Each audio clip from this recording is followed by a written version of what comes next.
Good evening. Come in. Quickly now. Shut the door tight behind you. There. You hear it, don't you? The wind has teeth tonight. Best not to linger on the landing. Sit there by the fire.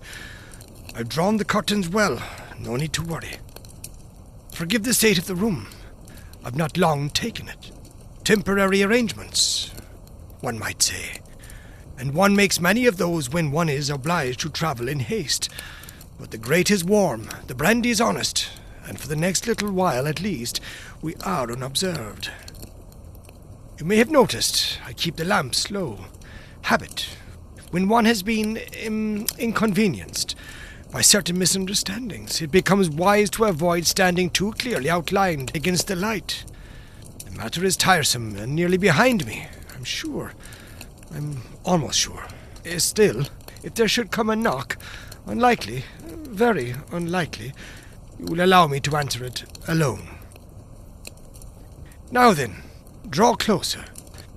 Tonight's tale concerns another city, though not so different from the one that crouches outside these walls. A city of ceaseless motion, of gaslight and fog, of faces, endless faces, moving in tides through narrow streets. And within that human current, a figure, a man who cannot be alone, a man whose secrets are written not in ink but in the restless rhythm of the crowd itself. This is a story of observation, of pursuit, and of a mystery that deepens the longer one dares to look, for there are some individuals who belong not to hearth or home, but to the throng, to the roar and rattle of passing humanity. Our author, Edgar Allan Poe, another wonderfully peculiar name, a master of unease, of shadowed streets, and troubled minds. Enjoy.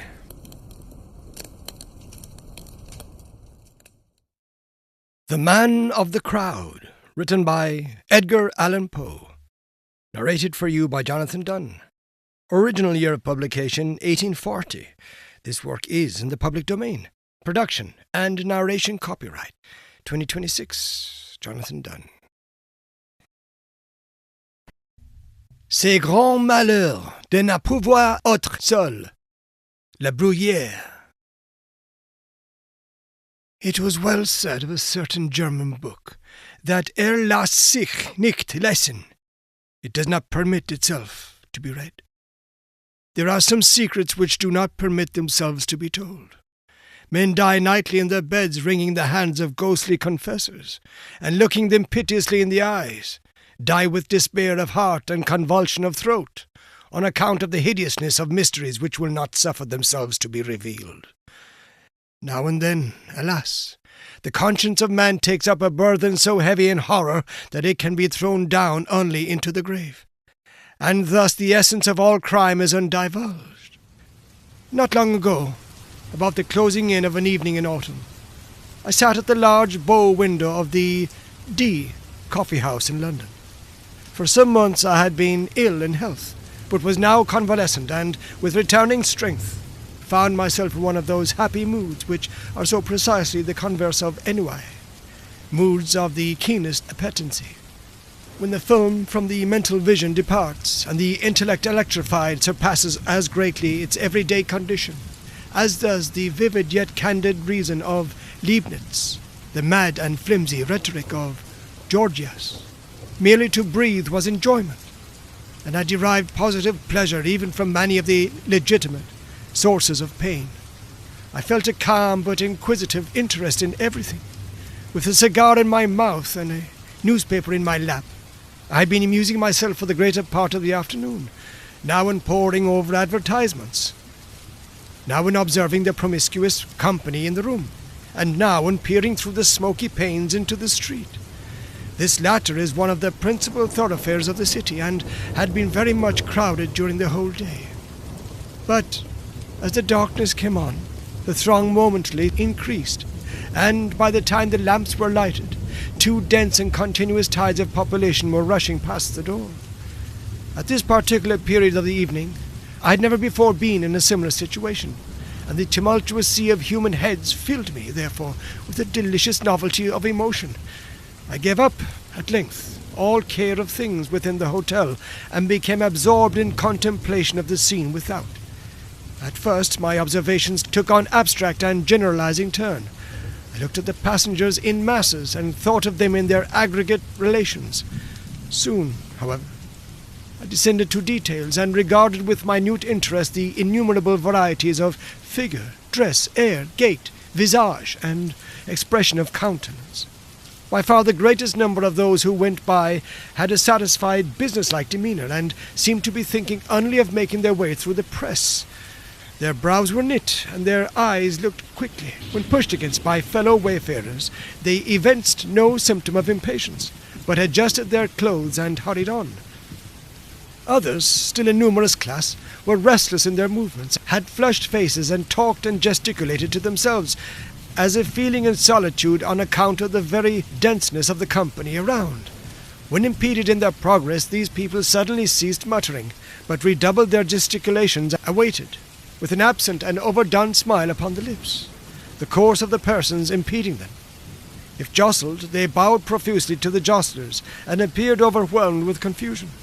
There was nothing very distinctive about these two large classes beyond what I have noted. Their habiliments belonged to that order which is pointedly termed the descent. They were undoubtedly noblemen, merchants, attorneys, tradesmen, stock jobbers, the eupatrids, and the commonplaces of society. Men of leisure and men actively engaged in affairs of their own, conducting business upon their own responsibility. They did not greatly excite my attention. The tribe of clerks was an obvious one, and here I discerned two remarkable divisions. There were the junior clerks of flash houses, young gentlemen with tight coats, bright boots, well-oiled hair, and supercilious lips, setting aside a certain dapperness of carriage, which may be termed deschism, for want of a better word. The manner of these persons seemed to me an exact facsimile of what had been the perfection of bon ton about 12 or 18 months before. They were the cast-off graces of the gentry, and this, I believe, involves the best definition of the class. The division of the upper clerks of staunch firms, or of the steady old fellows, it was not possible to mistake. These were known by their coats and pantaloons of black or brown, made to sit comfortably, with white cravats and waistcoats, broad solid-looking shoes, and thick hose or gaiters. They had all slightly bald heads, from which the right ears, long used to pen-holding, had an odd habit of standing off on end. I observed that they always removed or settled their hats with both hands, and wore watches, with short gold chains of a substantial and ancient pattern. Theirs was the affection of respectability, if indeed there be an affection so honourable. There were many individuals of dashing appearance, whom I easily understood as belonging to the race of swell pickpockets, with which all great cities are infested. I watched these gentry with much inquisitiveness, and found it difficult to imagine how they should ever be mistaken for gentlemen by gentlemen themselves. Their voluminousness of wristband, with an air of excessive frankness, should betray them at once. The gamblers, of whom I described not a few, were still more easily recognizable. They wore every variety of dress, from that of the desperate thimble-rigged bully with velvet waistcoat, fancy neckerchief, gilt chains, and filigreed buttons, to that of the scrupulously inornate clergyman, than which nothing could be less liable to suspicion. Still, all were distinguished by a certain sodden swarthiness of complexion, a filmy dimness of eye, and pallor, and compression of lip.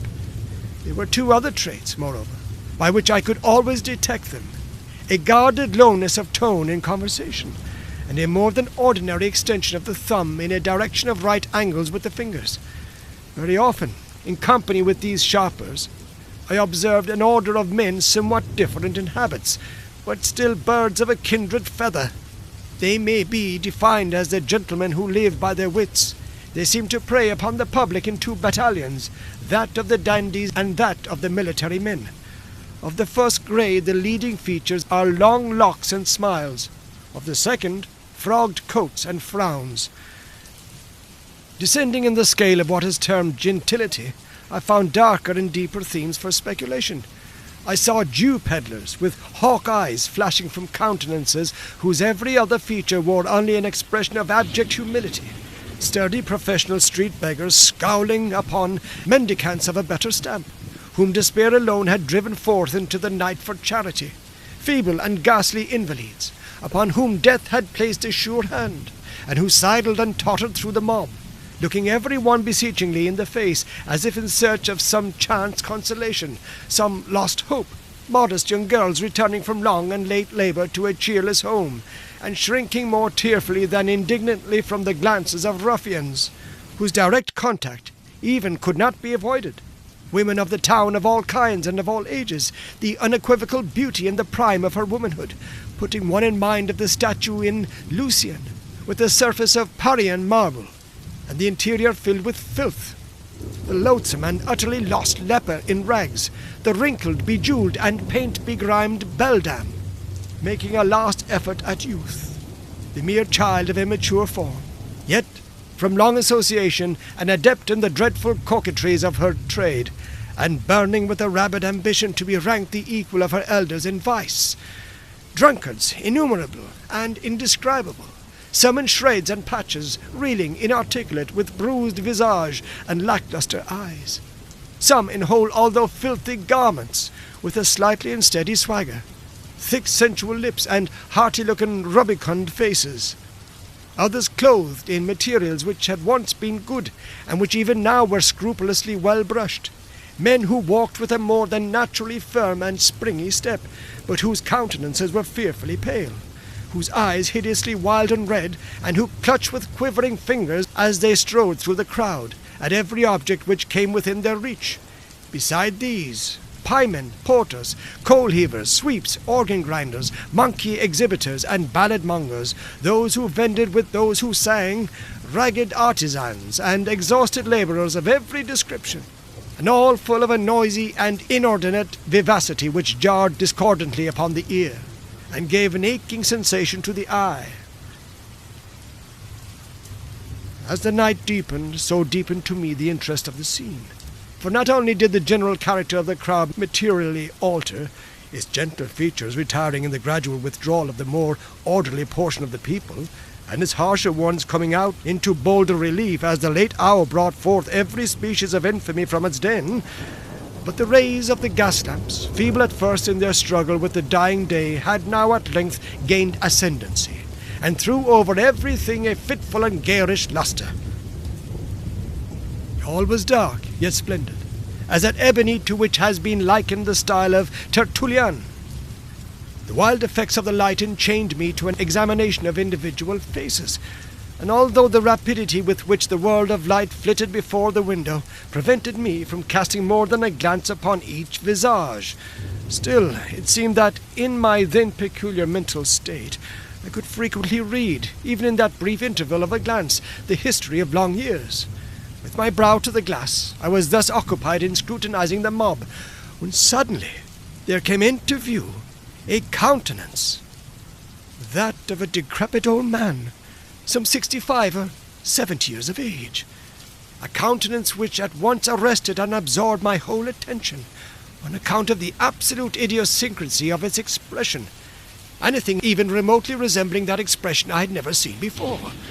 I well remember that my first thought upon beholding it was that Retzsch, had he viewed it, would have greatly preferred it to his own pictorial incarnations of the fiend.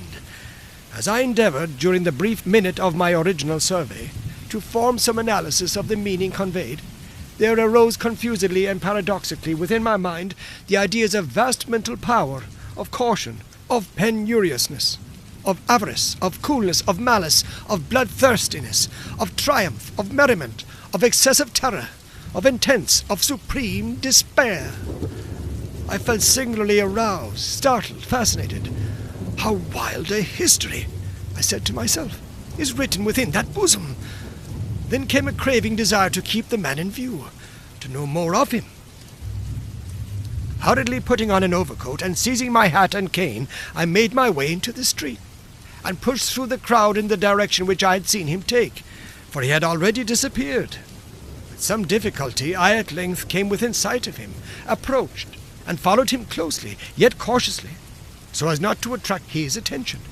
I had now a good opportunity of examining his person. He was short in stature, very thin, and apparently very feeble. His clothes generally were filthy and ragged, but as he came now and then within the strong glare of a lamp, I perceived that his linen, although dirty, was of beautiful texture, and my vision deceived me, or through a rent in a closely buttoned and evidently second-handed roquelaire which enveloped him, I caught a glimpse both of a diamond and of a dagger. These observations heightened my curiosity, and I resolved to follow the stranger whithersoever he should go.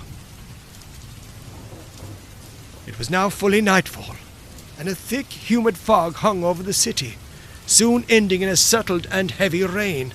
The change of weather had an odd effect upon the crowd, the whole of which was at once put into new commotion, and overshadowed by a world of umbrellas. The waver, the jostle, and the hum in a tenfold degree. For my own part, I did not much regard the rain, the lurking of an old fever in my system rendering the moisture somewhat too dangerously pleasant. Tying a handkerchief about my mouth, I kept on. For half an hour the old man held his way with difficulty along the great thoroughfare, and I here walked close at his elbow through fear of losing sight of him. Never once turning his head to look back, he did not observe me. By and by he passed into a cross street which, although densely filled with people, was not quite so much thronged as the main one he had quitted. Here a change in his demeanour became evident. He walked more slowly and with less object than before, more hesitatingly. He crossed and recrossed the way repeatedly without apparent aim, and the press was still so thick that at every such moment I was obliged to follow him closely. The street was a narrow and long one, and his course lay within it for nearly an hour, during which the passengers had gradually diminished to about that number which is ordinarily seen at noon in Broadway near the park. So vast a difference is there between a London populace and that of the most frequented American city. The second turn brought us into a square, brilliantly lighted and overflowing with life. The old manner of the stranger reappeared. His chin fell upon his breast, while his eyes rolled wildly from under his knit brows, in every direction upon those who hemmed him in. He urged his way steadily and perseveringly. I was surprised, however, to find, upon his having made the circuit of the square, that he turned and retraced his steps. Still more was I astonished to see him repeat the same walk several times, once nearly detecting me as he came round with a sudden movement. In this exercise he spent another hour, at the end of which we met with far less interruption from passengers than at first. The rain fell fast, the air grew cool, and the people were retiring to their homes. With a gesture of impatience, the wanderer passed into a by-street comparatively deserted. Down this, some quarter of a mile long, he rushed with an activity I could not have dreamed of seeing in one so aged, and which put me to much trouble in pursuit. A few minutes brought us to a large and busy bazaar, with the localities of which the stranger appeared well acquainted, and where his original demeanour again became apparent, as he forced his way to and fro, without aim, among the host of buyers and sellers. During the hour and a half, or thereabouts, which we passed in this place, it required much caution on my part to keep him within reach without attracting his observation. Luckily, I wore a pair of caoutchouc overshoes, and could move about in perfect silence. At no moment did he see that I watched him. He entered shop after shop, priced nothing, spoke no word, and looked at all objects with a wild and vacant stare. I was now utterly amazed at his behaviour, and firmly resolved that we should not part until I had satisfied myself in some measure respecting him. A loud-toned clock struck 11, and the company were fast deserting the bazaar. A shopkeeper, in putting up a shutter, jostled the old man, and at the instant I saw a strong shudder come over his frame. He hurried into the street, looked anxiously around him for an instant, and then ran with incredible swiftness through many crooked and peopleless lanes, until we emerged once more upon the great thoroughfare whence we had started, the street of the D Hotel. It no longer wore, however, the same aspect. It was still brilliant with gas, but the rain fell fiercely, and there were few persons to be seen. The stranger grew pale. He walked moodily some paces up the once populous avenue, then with a heavy sigh turned in the direction of the river, and plunging through a great variety of devious ways, came out, at length, in view of one of the principal theatres. It was about being closed, and the audience were thronging from the doors. I saw the old man gasp, as if for breath, while he threw himself amid the crowd. But I thought that the intense agony of his countenance had, in some measure, abated. His head again fell upon his breast. He appeared as I had seen him at first. I observed that he now took the course in which had gone the greater number of the audience, but, upon the whole, I was at a loss to comprehend the waywardness of his actions. As he proceeded, the company grew more scattered, and his old uneasiness and vacillation were resumed. For some time he followed closely a party of some 10 or 12 roisterers, but from this number one by one dropped off, until 3 only remained together, in a narrow and gloomy lane little frequented. The stranger paused, and for a moment seemed lost in thought. Then, with every mark of agitation, pursued rapidly a route which brought us to the verge of the city, amid regions very different from those we had hitherto traversed. It was the most noisome quarter of London, where everything wore the worst impress of the most deplorable poverty, and of the most desperate crime. By the dim light of an accidental lamp, tall, antique, worm-eaten wooden tenements were seen tottering to their fall, in directions so many and capricious that scarce the semblance of a passage was discernible between them. The paving stones lay at random, displaced from their beds by the rankly growing grass. Horrible filth festered in the dammed-up gutters. The whole atmosphere teemed with desolation. Yet, as we proceeded, the sounds of human life revived by sure degrees, and at length large bands of the most abandoned of a London populace were seen reeling to and fro. The spirits of the old man again flickered up, as a lamp which is near its death hour. Once more he strode onward with elastic tread. Suddenly a corner was turned, a blaze of light burst upon our sight, and we stood before one of the huge suburban temples of intemperance, one of the palaces of the fiend, Gin. It was now nearly daybreak, but a number of wretched inebriates still pressed in and out of the flaunting entrance. With a half-shriek of joy, the old man forced a passage within, resumed at once his original bearing, and stalked backward and forward without apparent object among the throng.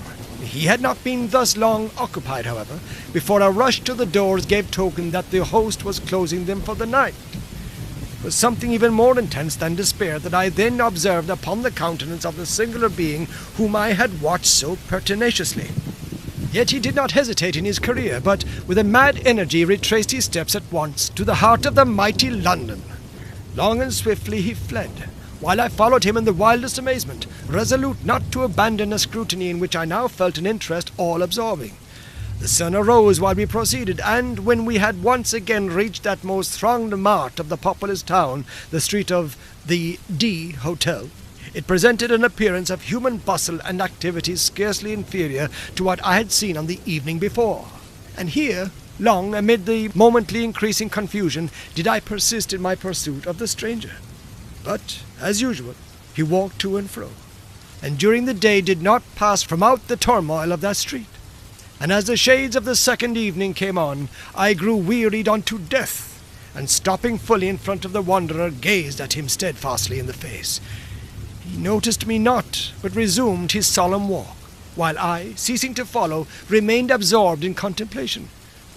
"This old man," I said at length, "is the type and the genius of deep crime. He refuses to be alone. He is the man of the crowd. He will be in vain to follow, for I shall learn no more of him nor of his deeds.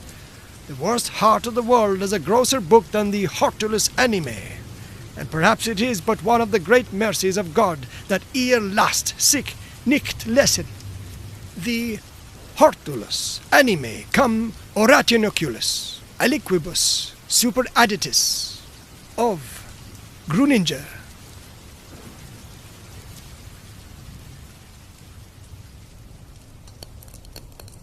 And so, the crowd closes behind him. You see now why I drew the curtains early. There is something uniquely unsettling about a man who cannot endure solitude, who must lose himself each night in the endless tide of strangers, not for company, not for comfort, but because stillness would force him to confront whatever waits in the silence. Edgar Allan Poe understood that terror does not always dwell in crypts or storm-lashed seas. Sometimes it walks beneath the gas lamps. Sometimes it brushes your shoulder in passing. Sometimes it is simply the face beside you, unreadable, unknowable, and gone before you can fix it in memory. I wonder, as you move through your own crowded streets, how many stories pass you by? How many eyes avoid yours for reasons you cannot guess? And that notion goes right to the marrow of my bones. And how many souls dissolve into the multitude because they dare not remain alone? Listen to me. The fire has burnt low, and it is later than I thought. In any case, you should not linger. It would be unwise for either of us to attract attention at this late hour. If you do step out tonight, keep to the brighter streets. Or don't. Sometimes a light reveals more than darkness ever could. As for me, I may sit a while longer and stare at the embers. Until next time, walk carefully. This has been The Man of the Crowd, written by Edgar Allan Poe. Original year of publication 1840. This work is in the public domain. Production and narration copyright 2026. Jonathan Dunne.